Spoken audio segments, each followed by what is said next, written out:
উস্কানি দাতা তো এখানে আছেন মমতা ব্যানার্জি। তিনি তার উস্কানি দেওয়া কথাবার্তা গতকাল থেকেই শুরু করেছেন যে আমি না বাধা দিলে 1,20,00,000 বাদ চলে যেত, এবং তিনি আজকেও আলপটকা মন্তব্য করেছেন, আগামী কয়েকদিন করতে থাকবেন। অতএব উনি বহুবার উস্কানি দিয়ে এই রাজ্যে শান্তি নষ্ট করেছেন।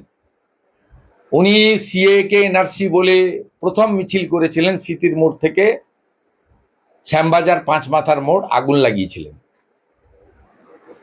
তিনি এসআইআর কে প্রথম থেকে এনআরসি ইত্যাদি বলেছেন।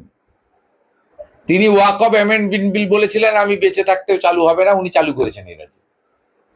অতএব সেক্ষেত্রে আমি সকলের কাছে অনুরোধ করব, সতর্ক থাকতে হবে, এবং যাদের নাম বাদ যাচ্ছে এটা চূড়ান্ত বাদ যাওয়া নয়, সাপ্লিমেন্টারি লিস্টে তাদের নাম এসে যেতে পারে। ধৈর্য রাখুন, আপনারা সহযোগিতা করুন জুডিশিয়াল কর্তৃপক্ষকে, এবং এই ঘটনার জন্য দায়ী করব মমতা বন্দ্যোপাধ্যায়কে।